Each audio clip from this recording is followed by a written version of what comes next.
हाय सांग मैंने good afternoon केमती अछंती मु तो भलरे अच्छी आशा करुँची माँ तारिणी दयारू आपण मैंने भी बहुत भलरे थे। तो आसतु आम पट्टीवाला पैंट किपरि कटिंग करवा जानिबा। देखंतु मु कपड़ा को तो मान डबल फल बा चारि पुरस्त करके रखी नहीं। तो एबे मु तार लंबा माप नेबी। लंबा तांकर थिला 37 मुझे 2 इंच प्लस करके नेली।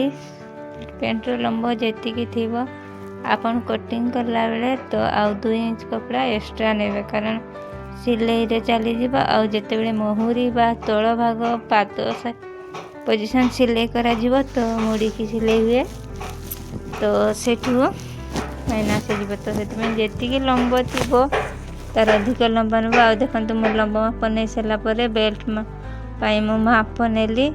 तो बेल्ट मु एठी तांकर 8.5 इंच रे नेली। तापरे स्केल साहाय्य रे गार टाणी देली।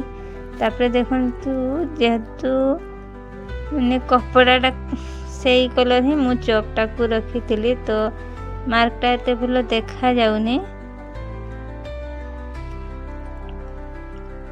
तो मु आउ केबे भल ये से मते तो देखा जाउथला तो मु जानी पारली ना। ये वीडियो रे देखला बेलकू तो से चक्र मार्क एते क्लियर आसुनी।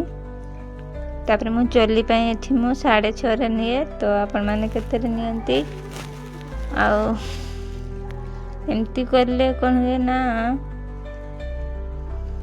भलो सब माने परफेक्टली हुए। तापरे देखंतु कटिंग मैंने मु मार्क मारी पे सारी देली। तो ये चलतु कटिंग करवा। देखंतु ये जे जो पोजीशन भागटा आमर माने किस कहती कुच पड़े ताकू आगे काटी नवा। देखंतु एमती तो फास्ट मु काटी नेली।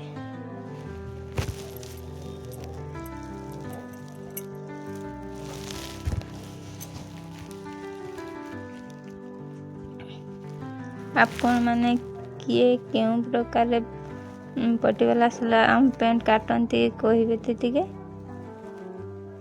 तापरे देखो एठी तापरे जे हमर ये भागटा जोठी हमर जे 3 पीस लागे तो मु 3 पीस लगेबिनी मु एपरी काटे। तो एमती काटले कोन है ना 3 पीस रो किछि आवश्यक पड़ेनी। आउ माने पैंट खाच टोटली लागबनी।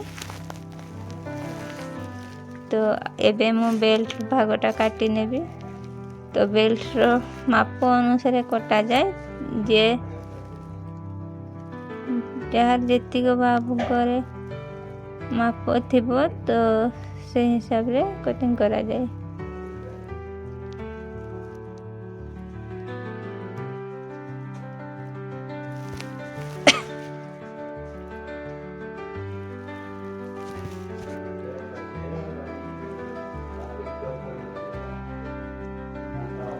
देखते एमती काढ़ी नबा। आउ बेल्ट माप मुझे 9 इंच रखे। तो आपण मैंने केते रखती आउ कमेंट जनइबे। देखते यहपरी भाव कटिंग मोर कंप्लीट हो गला। वीडियोटी आपण मानकु किपरि लागिछि तो कमेंट जनइबे। आउ लाइक करिवे शेयर करिवे सब्सक्राइब करिवे। आउ आपण मानकर बेल नोटिफिकेशन टी ऑन कर देबे जहाँ फल रे मोर प्रत्येक वीडियो आपण मानक पाखकु सर्वप्रथमे जीवो।